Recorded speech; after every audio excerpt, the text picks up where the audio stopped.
looks like the cue ball just held up enough. Maybe that bump on the 3 opened up the pocket to the lower left by the black 8.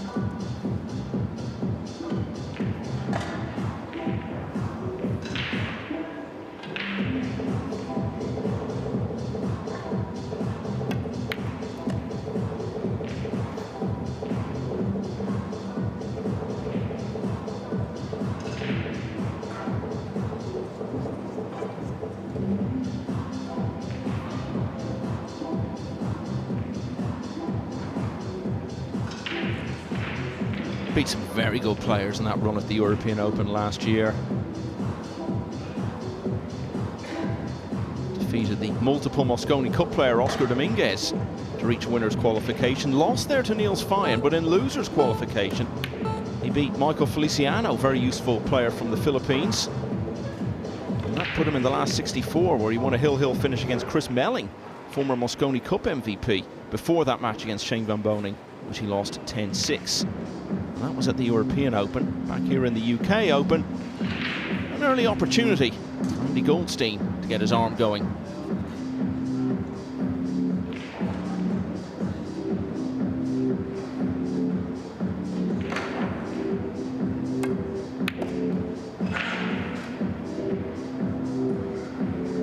Yeah, nice opener it was. I mean, that was long and straight with just a little bit of angle. Got through the cue ball nicely.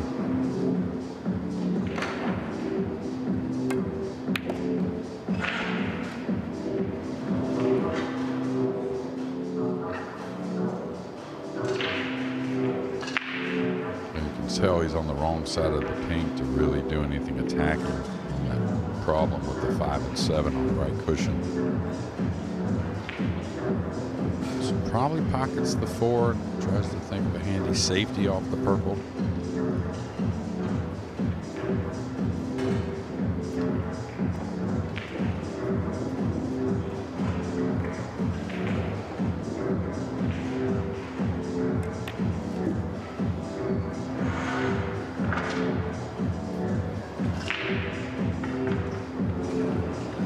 That he can certainly bring from his day job, the intense concentration that you need to present a live radio show. It's just the sort of thing that will serve you well in a game like 9-ball pool.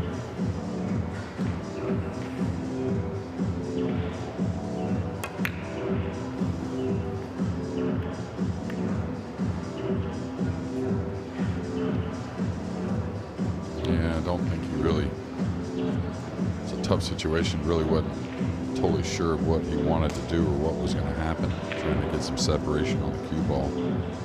Definitely has left a difficult shot at the side, because he's got to kind of stun this air, it looks like, to hold below the green 6.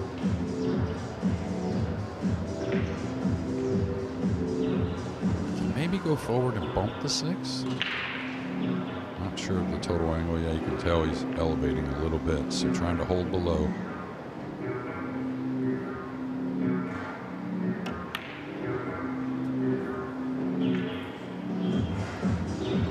Sort of feels like this rack could be there for the taking from Goldstein's point of view. Yeah, 100%. He needs that kind of stroke he had on the opener. He kind of pushed through the ball, a couple cushions, the green 6 on the right. From there, should clear the table, really. He can get handy on this green 6.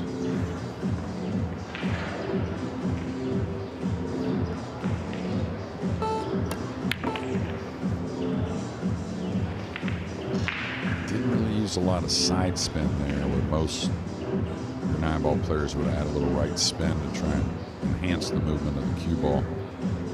Get a bit closer to this 6. Definitely missable.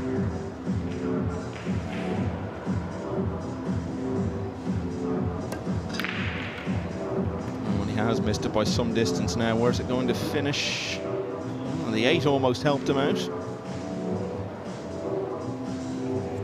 Nothing easy. The 6 definitely plays. You may have to use a hair of the right side rail to slide it in, but definitely does go. It's a hard one to want to cross corner, and the reason why, when you miss it, you're going to leave a bank with the 8 hanging, right? Like a bank combination that could be very playable for Andy.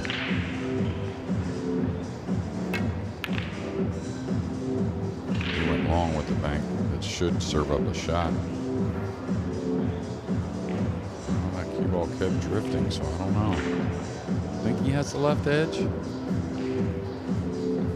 Yeah, very marginal.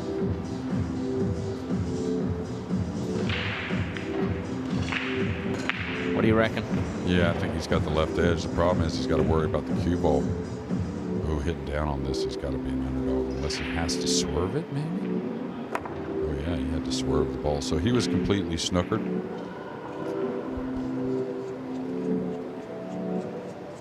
And now, you really could not ask for a more straightforward run out of 6, 7, 8, 9 for Akdag. Way to go, of course, but it is entirely possible that Goldstein, if he doesn't manage to get a rack on the board, could look back on this as the best opportunity that he had to do so. Looks to have got away from him now. Yeah, Barry was saying he had a side wager. He'd get a rack against a little let up there on the stroke. Gonna fall a little behind this near the cushion, so don't figure a miss, but it's possible. Pay attention to the cue ball.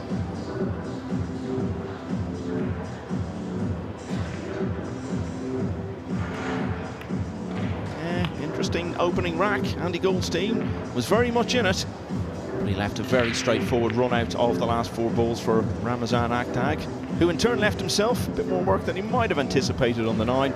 He always backed him to make it, and he did, so Akdag leads by 1 rack to 0.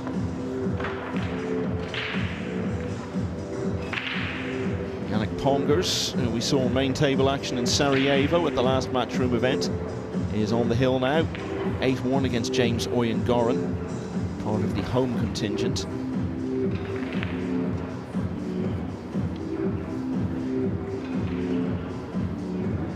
The play will be getting underway in round 2 very shortly, from the point of view of the defending champion Robbie Capito, who's just about to start against Marcel Price, the Welshman, on table 2.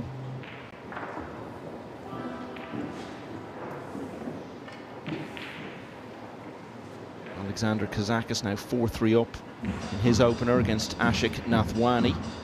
Daniel Maciol, who we saw reach the semi-finals in Bosnia and Herzegovina, is just starting against Britain's Jamie Mocock.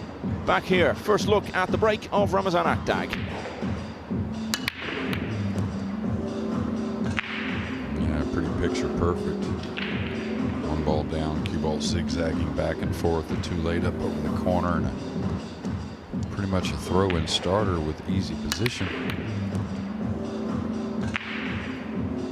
Yeah, and having come through a slightly drawn-out opener, Akdag has got the break now and be looking to use it to the full, put a few racks together and get himself more or less out of sight of Goldstein.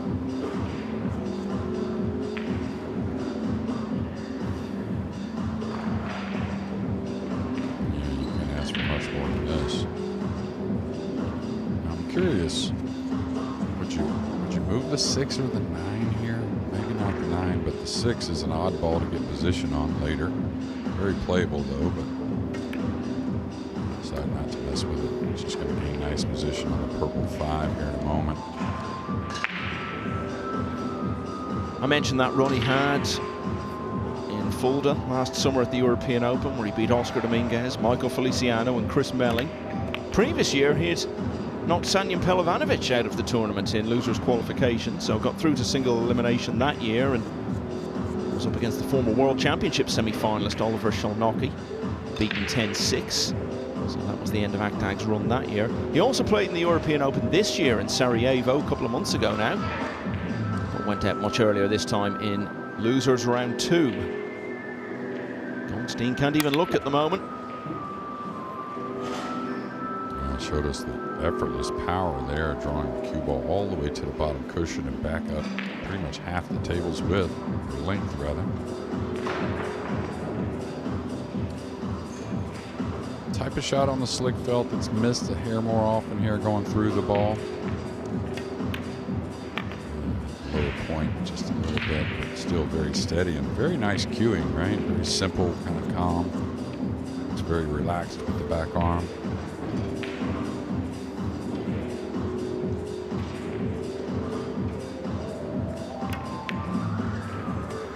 looks like he kind of favors his game after FSR a little bit.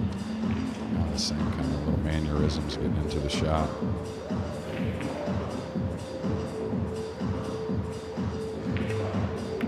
This is going to be way light again on the 9, and I'm not sure exactly why. Everything else is pretty on point, but now he's definitely got a missable 9.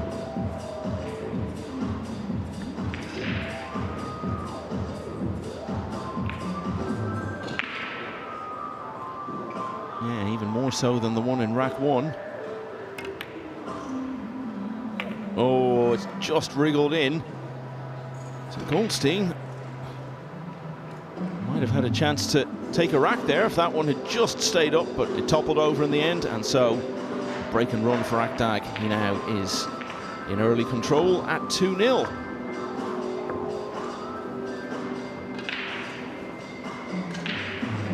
So let's see what else is happening in the first round matches going on elsewhere on this opening day of the UK Open here in Telford. Landon Hollingsworth has won now by 9 racks to 1 against Rolando Gonzalez of Spain. And what a task now for Hollingsworth. He'll be playing the former world and US Open champion Carlo Biado in the next round.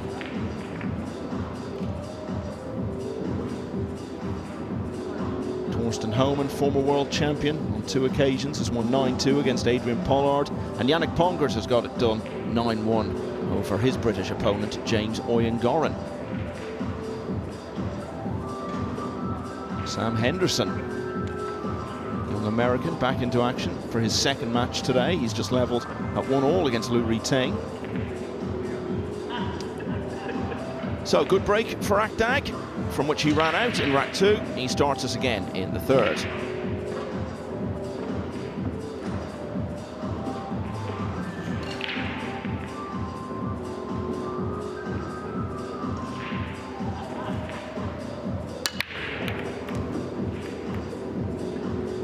Another nice break off here. Cue ball zigzagging back and forth. The 2's pretty open. Difficult shot, but the 3's going to be difficult to get position. I saw Canada's own John Mora playing in this round. Have you heard that story of late, Michael? What story are you talking about? Well, of course, you know what he did 6 years ago, changing from switching right to hands, yeah. Well, he switched back. Oh, yes. Yeah, in Philly, he switched back. Talked to him about it. He had some treatment, the stem cell treatment. I don't know if that was, he had it just ever intending on switching back, but just trying to get, any elements better. And, oh, nice opener there. He's going to be snookered here on the 3, but still confident, knocking that ball in. That's going to help you moving forward. But yeah, first match he played in 6.5 years, right-handed there in Philly at the Super Billiard Expo just a few weeks ago, and I don't think he's laid the right hand down since. As we were discussing in the match we did earlier today, I've come here from the Crucible where the World Snooker Championship was going on, and of course John's dad, Mario Mora, played there some years ago in the World Championship, which might not actually sound like that big a deal to pool fans, but even to get into the World Snooker Championship is a huge achievement. Yeah, I played his dad one time. I'm 0 for 1. His dad played a darn good 9-ball as well. Going to serve up a shot. A little bit awkward going away from the pink 4. Cue ball near the cushion. So Andy's going to have to show us a bit here.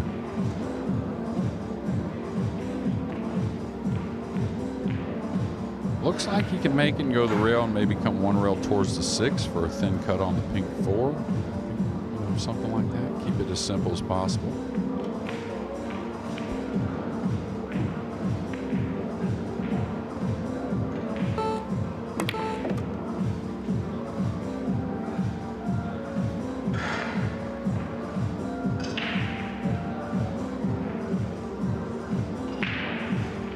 You talked to Andy, and like I said, I got to know him at the US Open. Got to hang out with him and spend some time.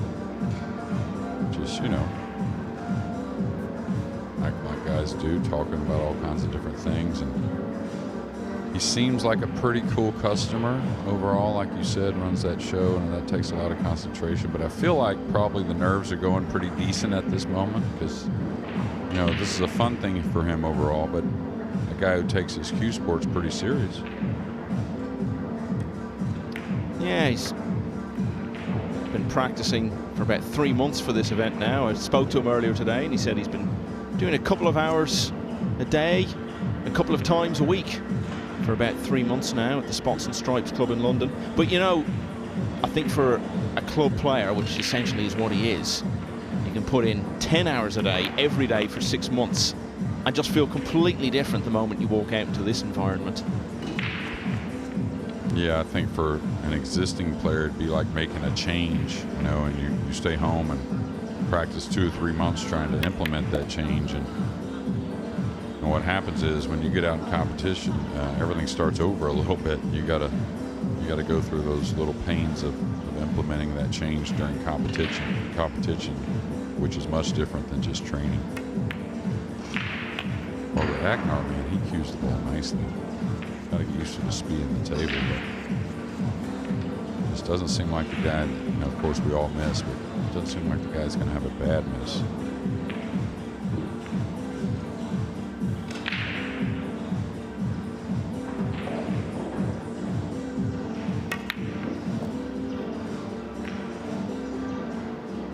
And that's fallen nicely, so it was another inviting chance that was left for Akdag, and it looks as though he's going to make the most of it.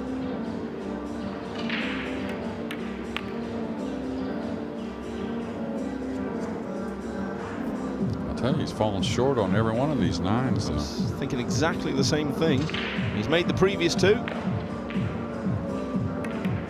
He's made this one as well. Ramazan Akdag leads Andy Goldstein in the first round of the UK Open by 3 racks to 0. Yeah, John Morrow, who you were talking about there, is now 4-3 down against Ramesh Gokul. So that one still has some way to run. Imran Majid 7-2 up on Martin Foreman. Edward Koyonjian, who we saw get to the last 16 in Hanoi, the 7-2 lead over Benji Buckley, one of the stalwarts of the British scene.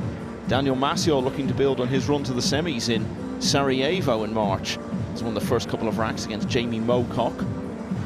I mentioned Landon Hollingsworth earlier on there, Jeremy. He won his match just a few minutes ago, and you were talking about him in the earlier match today. And we talk about these young Americans and say, oh yeah, he's got potential to go some way, but let's be a bit more exact about it. And let's say, for example, within the next 3 years, could he be in the Mosconi Cup team? Is he of that level? Well, I think his upside is certainly of that level. I mean, we got to see how it unfolds, and you know, but he's wanting to play all the World 9-Bowl Tour events and get out here and get that experience and learn a lot, I hope. But I think there's a lot of players that have that chance in the next few years that haven't before. And I think Landon's I mean, next 3 years, maybe a little outsider on that. I don't know. We'll see. But he's certainly got the talent. Big breaker of the balls. He's got a lot of heart. You just never know how these kids are going to jump. So Akdag would like to have this, or excuse me, Akdag would like to have this break, what he's shown us so far the entire tournament. Really good. He didn't make the one on the side, but the results after the break have been just right on point. But I think he's got a chance, you know, to answer your question. I really do. I know he's got the talent. And like last year, he started to win some bigger matches. Maybe not, of course, in the final 16 or those places you want to be, but still, it's got to start somewhere. But I guess the thing is, we've watched the US on this run of defeats. The last 5 now they've lost in the Mosconi, and I know you don't need to be told about that.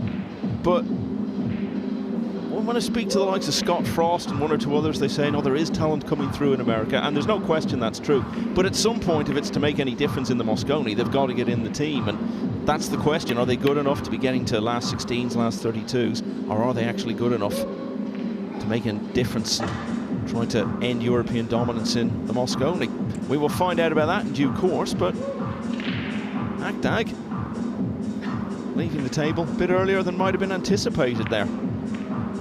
Yeah, I didn't expect that miss. Talked about not having a big miss or a bad miss, and that was certainly one of them. Had to get into the cue ball a little bit, but it wasn't that difficult. Just needs to go a little bit. It's going to get there.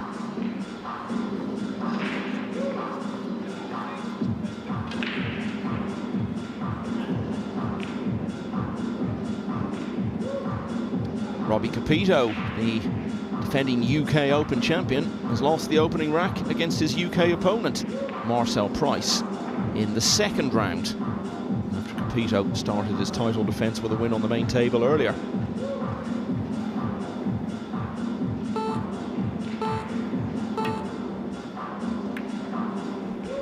Yeah, hit that perfectly coming across it. That way the cue ball goes up table.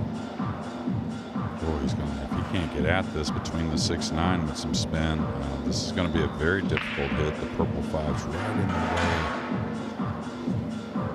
The rail, that left rail you'd like to go into.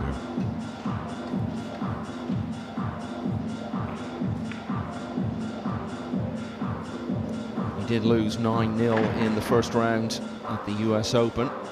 As I was saying, that was against the legendary German Ralph Souquet. Did get a few racks on the board though in losers round 1. In fact, he was 3-0 up against John Francisco before going down 8-3.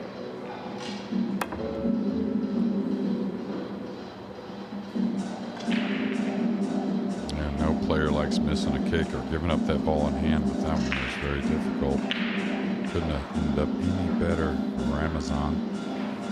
But I mean, you look at last year's Mosconi, what was it, 5-5 or 6-5 right there in the middle of it, and you know, there's been a few of those in the last few years. It was even closer. Was it 22? I think it was at 8-7 or 8-8 maybe the match was. But there's, you know, you're getting in position to win these matches and win these Mosconis. You know, I honestly think tactically it really showed its face last year from mid-match on. I think Europe was just a bit better in that department. Showed up quite a bit, but you know, it takes we know what kind of commitment the Euro players have on the table, off the table, at the tournaments and whatnot. I think you got to take a page out of their book, really, because I do believe that America still has the most talent. I think it's just a numbers game, really, when it comes to that department. Yeah, and even though the Mosconi is played over 4 days, which often feel like very long days, it's amazing how often it seems to come down to just one moment in the middle of it all. There's one big moment, maybe towards the end of day 2, start of day 3. And generally in the last few years, when those big moments have come, they've gone Europe's way. You just feel if those moments could have gone differently, even though the scores have looked fairly comfortable for Europe, there could have been different outcomes. Yeah, there was, I believe it was 21, was it? 21, where I was in a doubles match when I had to play with Chris and we let one go, and there were some other matches that day that we got let go, and we could have had a huge lead, and we ended up only with a 5-4 lead heading into day 3, and I'm not sure if we won another point after that, to be honest. But then 22, it was there with I think it was Skylar and David playing a big point there to make it 8-8 maybe. I think it was. Skylar had a shot maybe with the bridge or something like that, missed the ball, and then David made an unbelievable out. Became Superman after that. Meanwhile, back here on day 1 of the UK Open, Ramazan Akdag has seen that one out as well, so now leading by 4 racks to 0. Now a couple more results to give you. In round 1, Yannick Pongers has come through 9-1 against James Oyen-Goran, and Torsten Homan has now completed his match as well against Adrian Pollard at 9-2. Don't think I'd given either of those results, but either way, you have them now.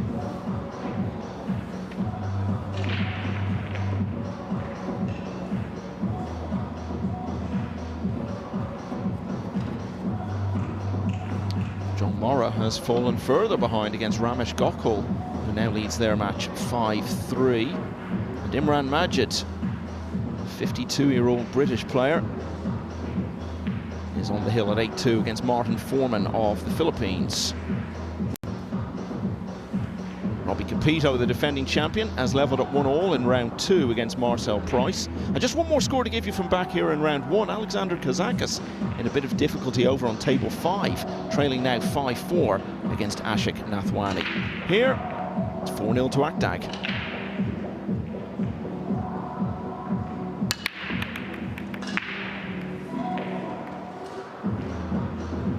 He's got the 7 down, missed the 1 in the side again, took a little more speed off that break.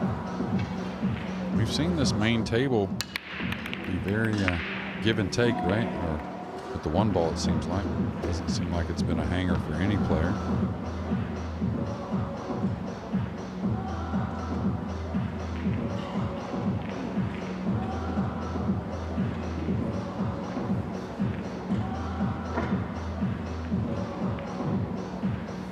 Here, if you don't mind the shot in the side, go ahead and take it. Just come one rail out. You might end up in the box area with the cue ball and take a little distance on the 2. Not a problem.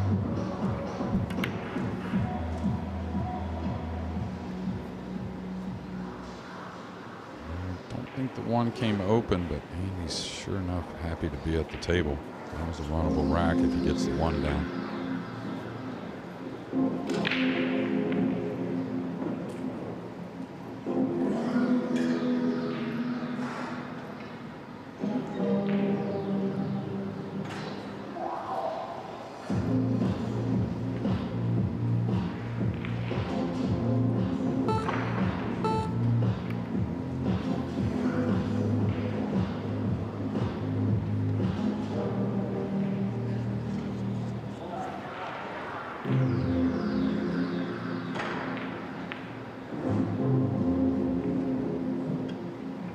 Too happy with that.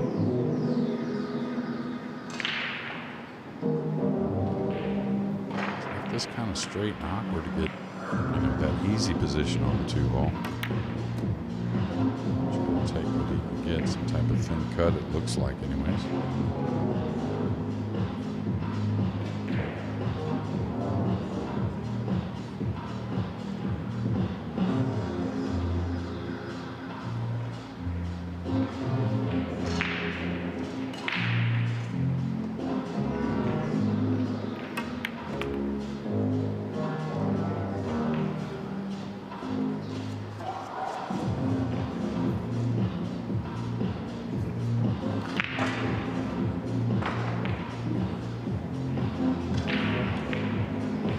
Should be 1 rail across, may get it second, bounce off the second cushion. 3's a little thick, but they're sliding in at the moment. This is day 1. The felt's brand new. We'll break in a bit, even though I think it's going to be a different UK Open than we saw last year, Michael, with the weather.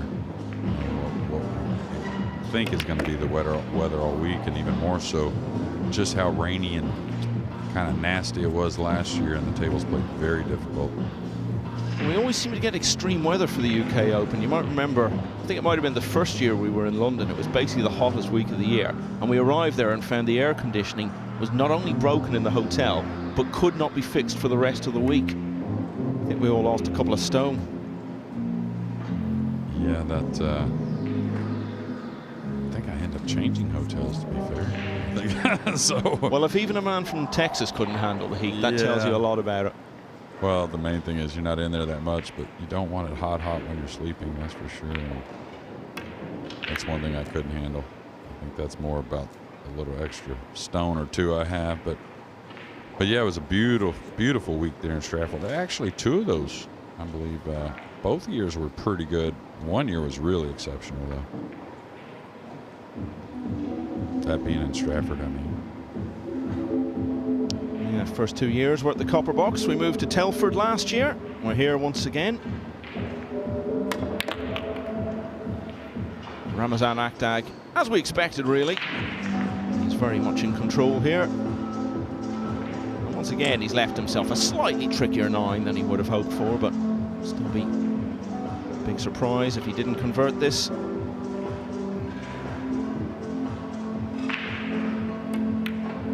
And with that, Ramazan Akdag stretches his lead to 5-0. So having seen the first 5 racks, Jeremy, if you were Andy's mentor and were having a word with him, what would you be saying to him now? Is there anything you can say to him that he could do to change it up a bit? No, I mean, just when you get a chance, attack. He really hasn't had. It's been some safeties that have gotten away the last few racks. Really not that much missed balls. He missed a ball late in the rack a couple games ago, but it wasn't easy. But I'd say, yeah, try and get aggressive. You know, tactically, it's going to be hard for him to beat these guys, but I think Andy can run some tables.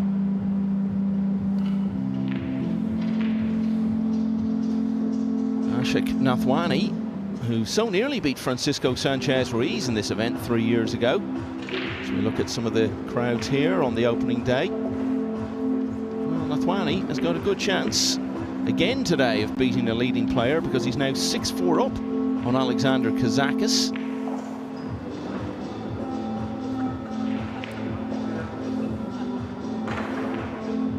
Aloysius Yap is in second round action. Has won the first rack against the British player Anthony Ginn. And Sam Henderson of the US, another of those promising young Americans, level at 2-all with Lou Reitang, who got to the last 16 here last year. Akdag breaking again with a 5-0 lead now. Cue ball's going to get lost. No, got a kiss on the 6, but it's going to be somewhat a ball in hand position on the 1 anyways. So here's that chance to get the arm going for Andy. That's 3 in a row now that Akdag hasn't made the 1 in the side. He did make the 1 in rack 4, but went into one of the corner pockets. Okay, so chance for Goldstein to step it up and get that rack on the board that eluded him in his opening match against Ralph Souquet. But that is going to leave him feeling quite sick, Jeremy. That was a chance. Yeah, tried to get a little more out of the cue ball, which most of us would have done the same, and made the ball a little more easy to rattle. You can see to the upper jaw there. So as good an opportunity as it was, and a little praying to the gods maybe there for him, the pool gods probably.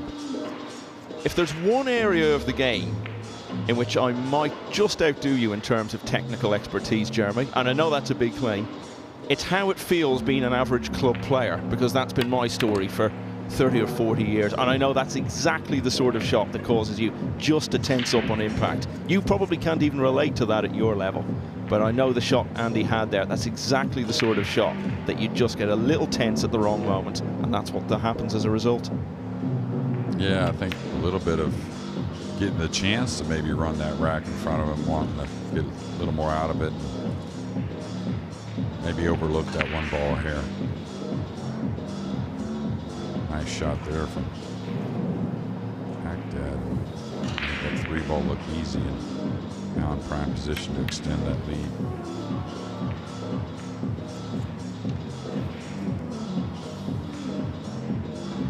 Two cushions between the 9 and 7.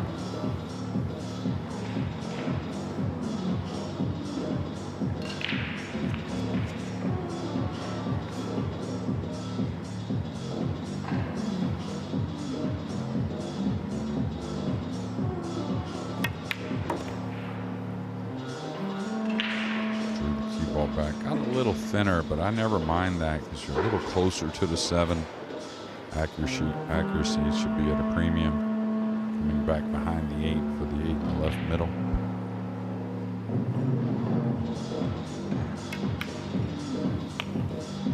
Coming a little heavy to the pocket again. He's going to have to clean that up unless he's realizing the pocket's playing a hair easier at the moment.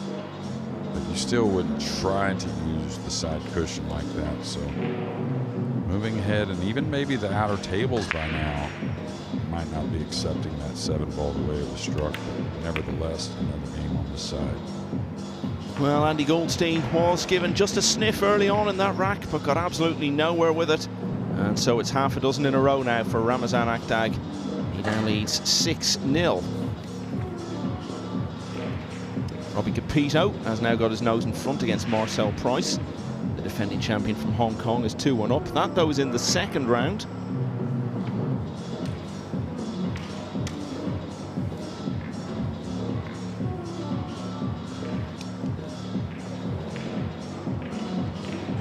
Lou Reitang has won rack 5 to go 3-2 up on Sam Henderson. That's a second round match as well. Chang Yi now has an 8-5 lead over Tobias Bongers. We saw doing so well in the European Open, the last Matchroom Big Field event.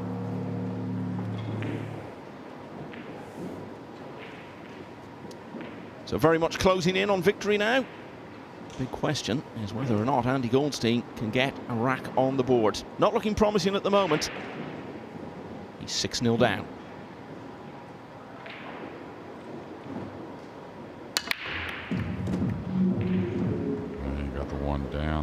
Two's going to open up with the cue ball near, and he's got a perfect angle to get on the 3. So Andy is an underdog to get out of his chair here in rack 7, at least from what I can see.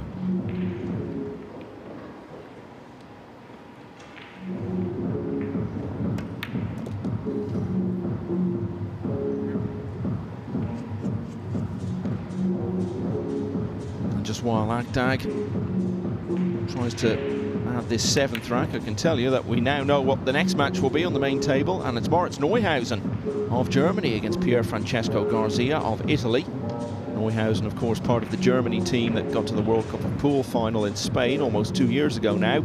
But perhaps of more relevance, Jeremy, is the fact that he is the recently crowned Premier League pool champion. What did you make of his form there? Well, it was fun to watch in so many ways, so many stories in that PLP, I think, over the 8 days. And I think one good thing for all those players, especially for Moritz, is, you know, Moritz, I think we all know he's a guy that's going to win major events. I mean, just really feel like that. I mean, it's the talent, he's got the right work ethic, he's a great guy. And I think everyone roots for him just because they love him so much.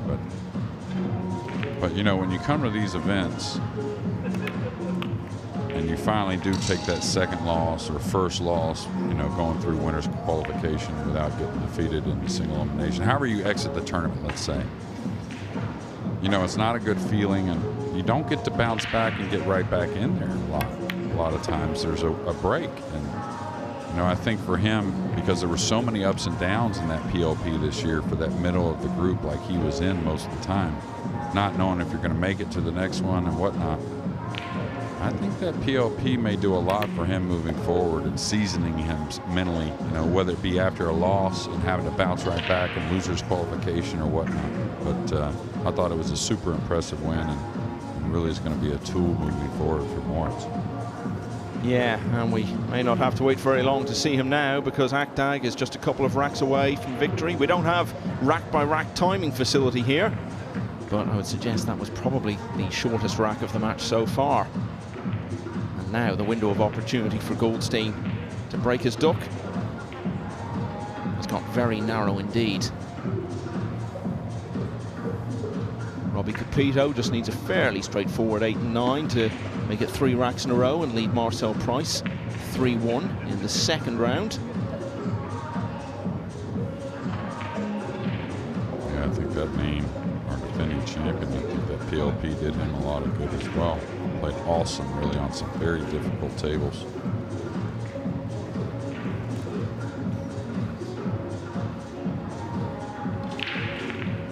Shane Walford, who was part of your Moscone team in London in 2023, JJ, is just starting against Carlo Blasi. So, back here, Ramazan Akdag just needs a couple more to complete swift progress into the next round.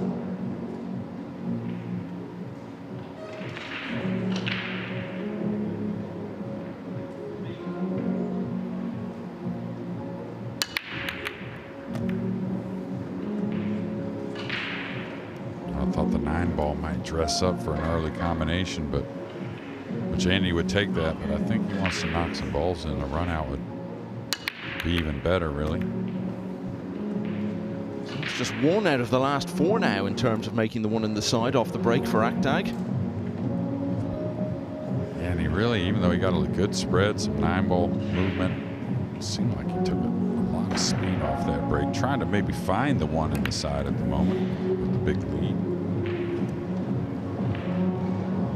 When I spoke to Andy Goldstein earlier, I asked him what he might have learned from his experiences at the US Open that he could bring into things here, and he said that having led 3-0 in the match that eventually saw him go out of the tournament, he missed a chance to lead 4-0 and then felt he was just chasing things and trying to push too hard to make things happen for the rest of the match. He wanted to learn from that and be more patient.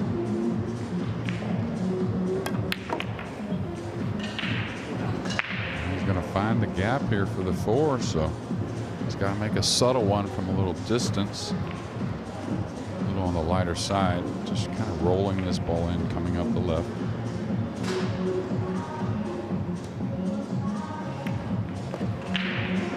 Actually underhit it a bit, didn't expect that. See a little grimace on his face.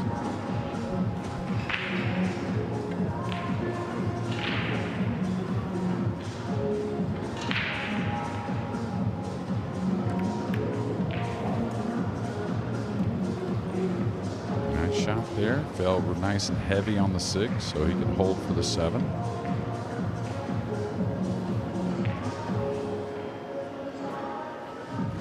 Not a guaranteed run out from here, but I think we can say he'll be very disappointed having done the setup work if he doesn't finish this out here.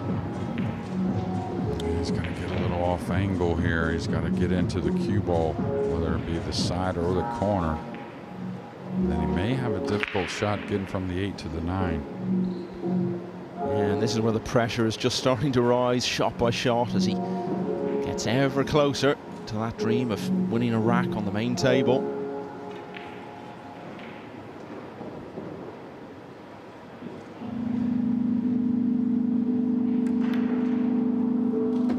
Shot there, but this is what I was talking about. It's gotten kind of straight. Not a lot of angle here to move the ball naturally over, so he's got to get into this a bit.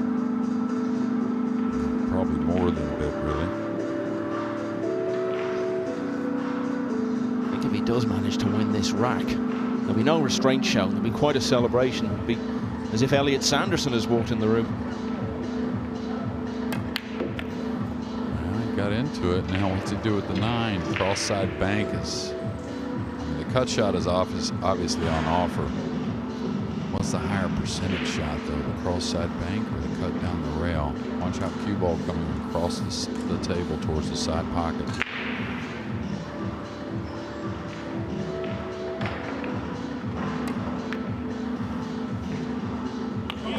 He's been one of this country's most prominent sports broadcasters for a couple of decades now, but I doubt in all that time there's ever been a moment that's given him quite as much joy as this. Andy Goldstein performing so well there, Jeremy. That was not easy. There was a lot of work to be done, and he saw it through in a single go, and he's got a rack on the board.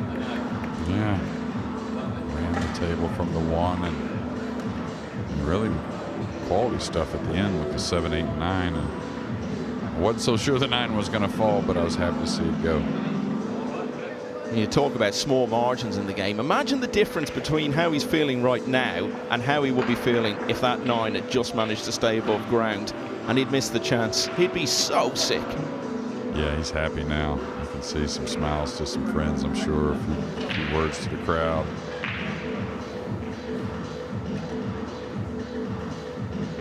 Now he's walking to the table like he fancies the job a lot more.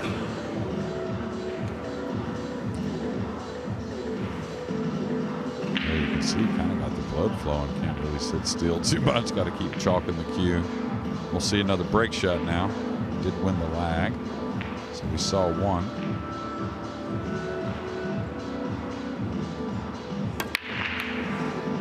And that was a better hit on the 1 ball. No better results, really.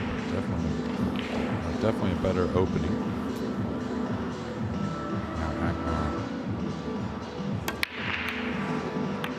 Did I say Akdag? Akdag. He has a chance to get back on the board. Well, he may not get to play many more shots, but I would imagine Goldstein will be a lot more relaxed now because everything's just bonus territory from here. This was the aim, to get one on the board. Yeah, especially the previous match. Barry got the goose egg, didn't he? From Mickey, so he's got a little talking ground there over Barry.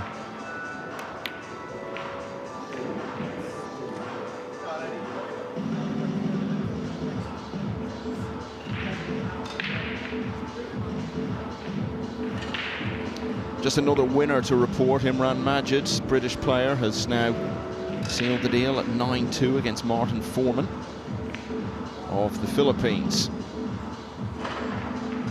Majid is now likely to play Edward Koyonjin of Indonesia, who got to the last 16 of the Hanoi Open back in October.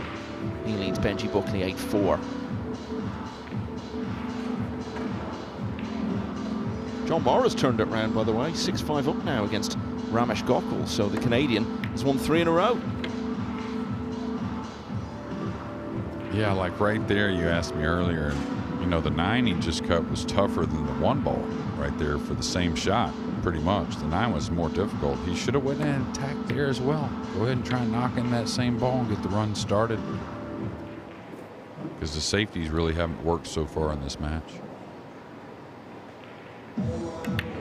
He did say to me before the match, actually, that he felt that was his forte, was his safety game. Yeah, that's what Carl told me also, but it's still hard for him to win against these guys in the safety battle, right? So go ahead and get the arm going, because you're going to have to run some balls to win games, whether you get ball in hand or not. Sure, and there's a difference between having a good safety game at club level and being able to compete in that department here. What's going on with that side pocket? It's repelling the balls at the moment. Yeah, he's took his eye off that one, thinking about that position between the 5-9 and on the red 3. So I don't think there's much concern here. I think that ball came out. It's on the point a little bit, but it's not, you know, the wrong part of the ball on the point. So this ball goes in very easily.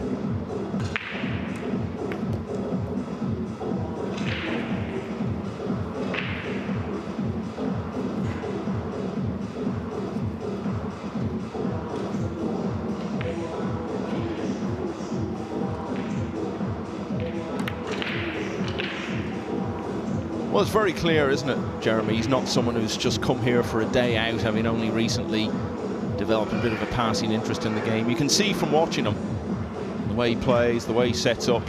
He's someone who's had a cue in hand for much of his life.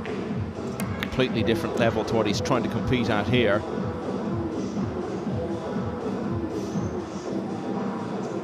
He's someone who's put in the hours over the years, and I don't think he'll ever forget the events of rack 8.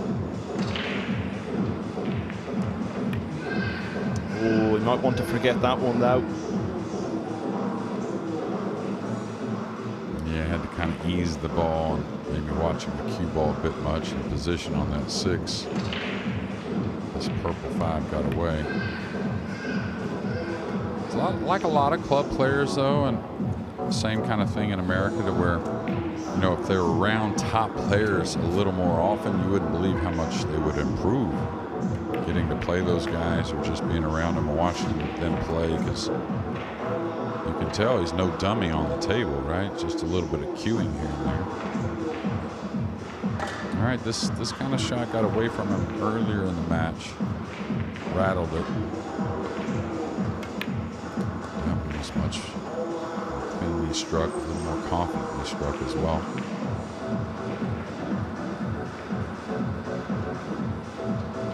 I'll tell you, a player I don't know if you've ever heard of, but many think maybe Mexico's greatest player ever, Rafael Martinez, is in the field. Don't know if you ever got to be around him at all when he was in his prime. Here, a little funny on the 9 again. The speed on the 9 hasn't been the best for Akdag. Just getting at it. I haven't seen Rafael play in some 10 or 12 years or so, maybe longer. I'm interested to see how he's holding up. Yeah, we've seen that a few times over the last year or two with more of these open events, that every now and then we see a face just re-emerging after several years. But in the present day, it's all about Ramazan Akdag again. Andy Goldstein won the previous rack in fine style, had a bit of a chance in that one, but didn't take it, and Akdag is now on the hill at 8-1. Alexander Kazakis is levelled now with Ashik Nathwani at 6 each.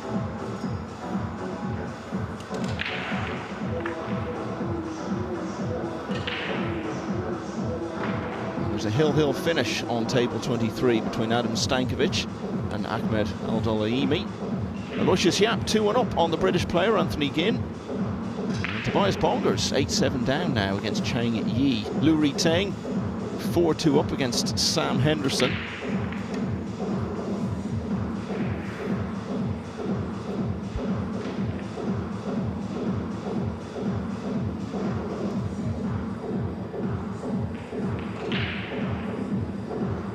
Just to update one of those scores, Lu Ri Teng has added rack 7, so pulling away now against Sam Henderson with a 5-2 lead. Akdag's last break of the match. Will it be the last rack?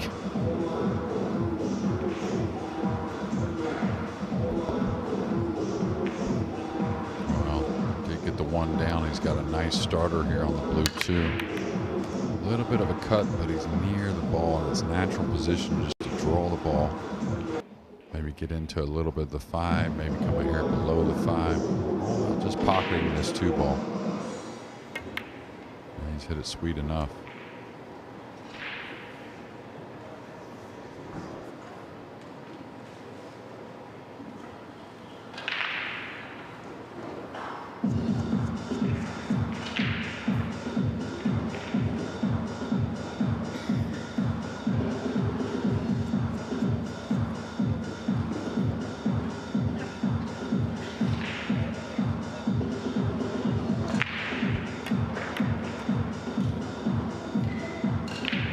You know, we've seen players far more experienced and far more part of the fabric of the game come out and play a match on the main table or take on one of the big stars and come away with nothing from it whatsoever, not even one special moment. And here you've got someone who is not a regular player at any sort of serious competitive level, who's come out and given himself a moment to remember. And I just wonder how many times in the years to come Andy Goldstein will watch back that one rack. And of course, that's the great thing about it. It's not like he did it out on table 13 and has to tell people about it. The evidence is there, it's all on film, and he can watch it as many times as he likes.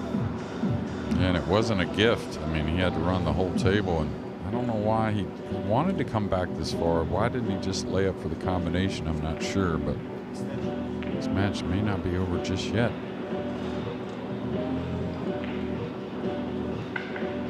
Welshman Marcel Price, got to keep you informed on him because he's giving Robbie Capito, the defending champion, a good early run in their second round match. He's drawn level again at 3-all.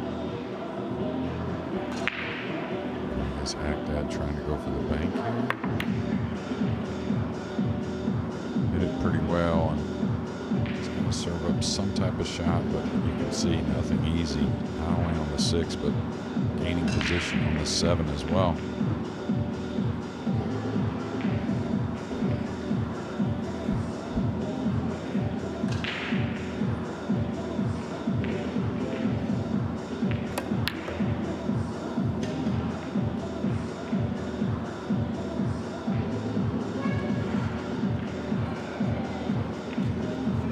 And is that where the adventure ends as far as his appearance on the main table is concerned for Andy Goldstein?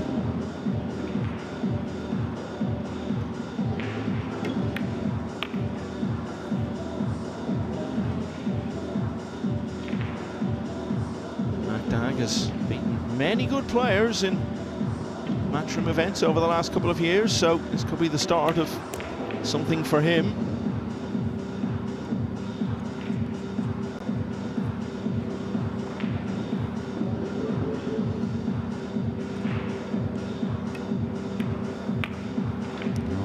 Again, use another foot or 2 out of the cue ball.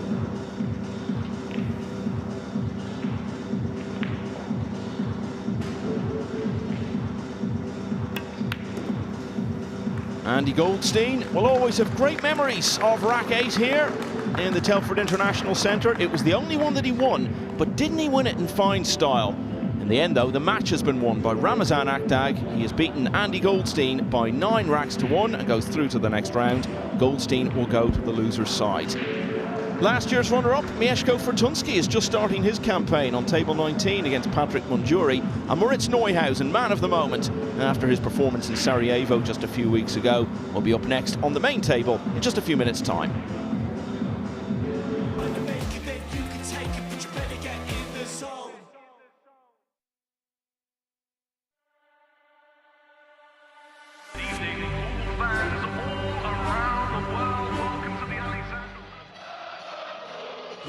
Arena looks just spectacular, and I cannot wait for you all to see it.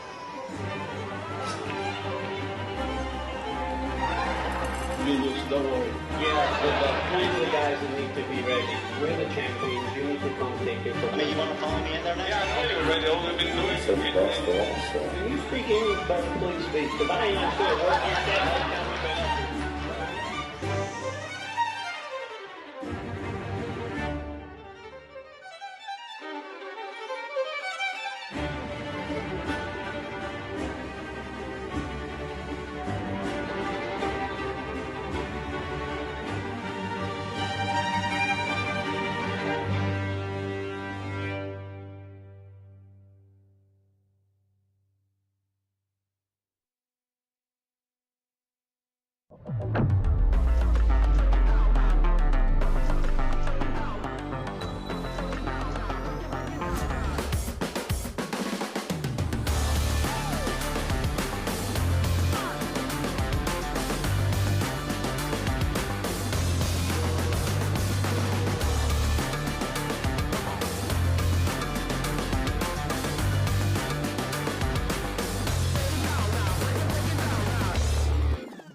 When I play all the big tournaments around the world, we only use Aramith and Simonis.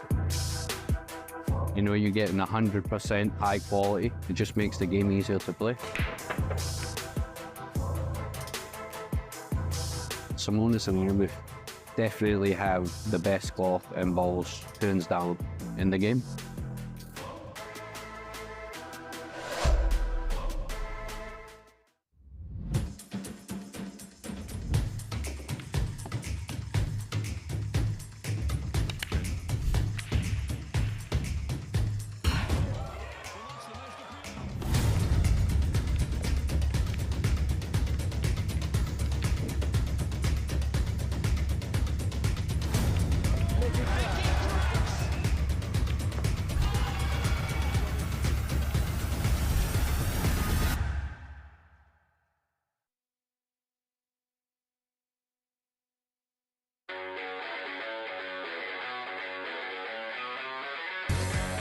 We are guaranteed 4 phenomenal days of action right here in Florida.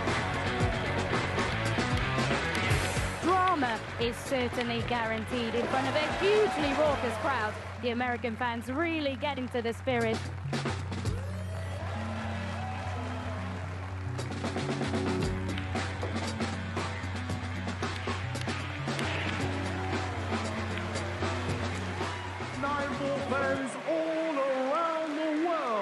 There's so much history, so much prestige, and it all comes down to this.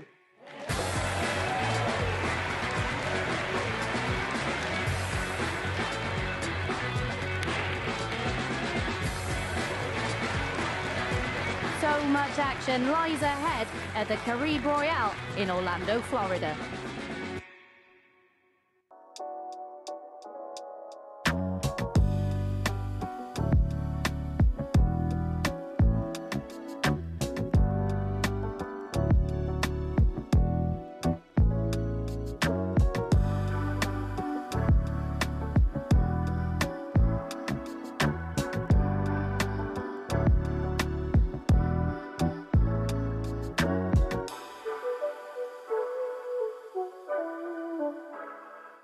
Very best in the world of pool descend on the West Midlands for what should be one cracking tournament.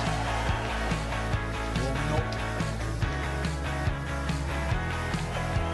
Oh, you've got to be joking. He's actually played that shot. Yes, great shot, division. Robbie Capito unleashes emotion.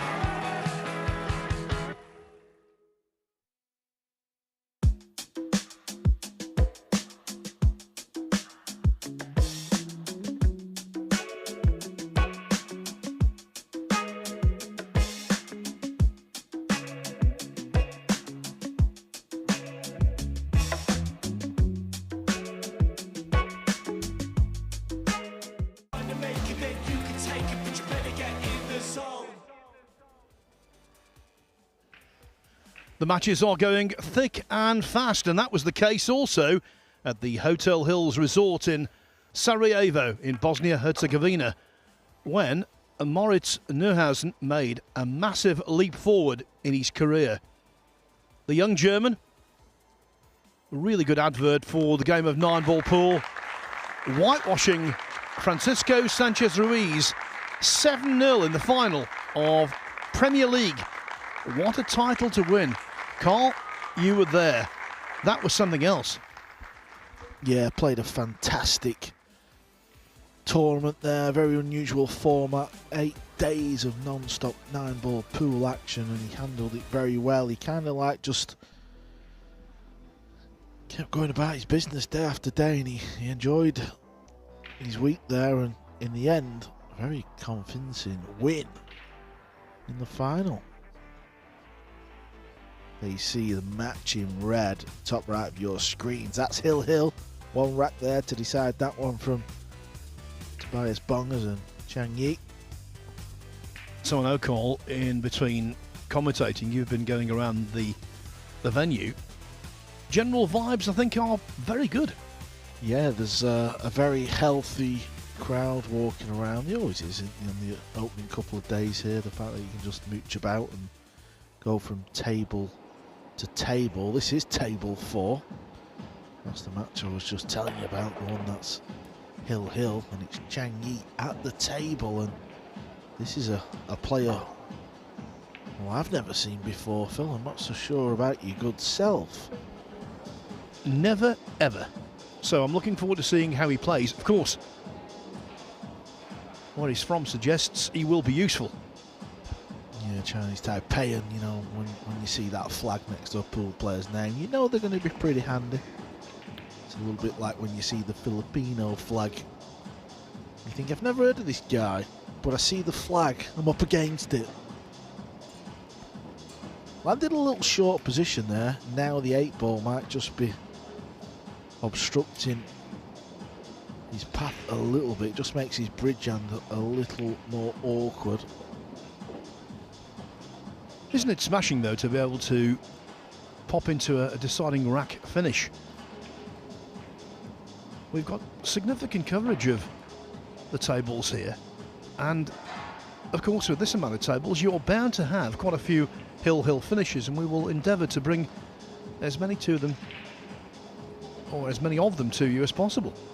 Yeah, we're so used to seeing the normal camera one angle, but I sort of like this. Ooh, that was a little bit tight. I kind of like this view of the table, you know, Phil. Yeah, so do I. Sort of diagonal. The thing is, we get to see the action, and that's the main thing. Yeah, and we get to see the penultimate rack here, don't we? This is the business end of this match, and we all love a one-rack shootout. He's in a good position here. Just pop the ball, roll forward like he has done, and if you look at where the ball's laid now, these feel unmissable. He rushed that though, that needs to settle. He's alright, but he did rush it. He seemed to just get down and play the shot as if he felt it was game over. Still okay.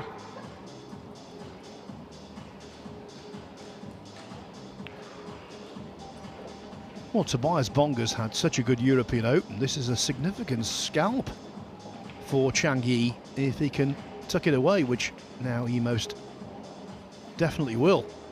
Can't imagine he'd miss this 9-ball.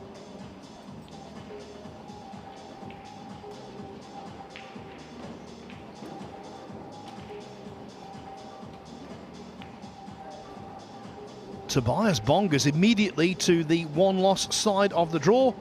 Chang Yi, a new face for us, is clearly a very talented player, and he will now face Besar Spahiu of Albania in the next round, after Spahiu came through very comfortably 9-1 over Teruhiko Sakamoto of Japan.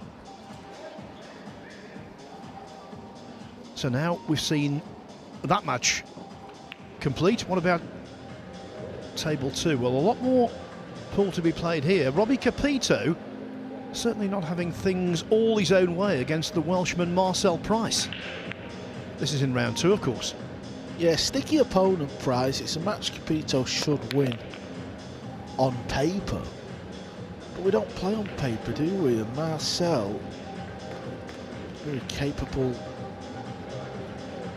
player from Wales, and he's played a lot of the GB9s and sort of events, and he enters most of the open events on WNT now.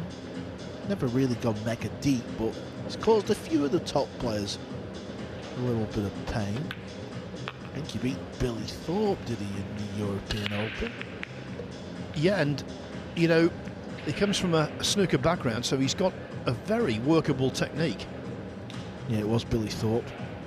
Yep, Billy Thorpe out of the European Open, and then he drew Shane Van Bonen in the next round, but unfortunately SVB got the W, knocked Price out of the European Open.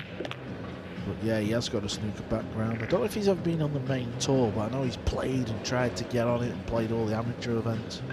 Really nice guy, actually. Yes, if you're unaware of this, in South Wales, where he's from, there's a real Q Sports heritage. It's a real hotbed of games down there. Q Sports really popular, and pool is picking up in popularity in that part of the world all the time.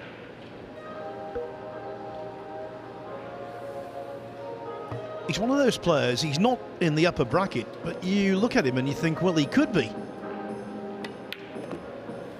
Yeah, doesn't miss many balls. That's going to be his strength.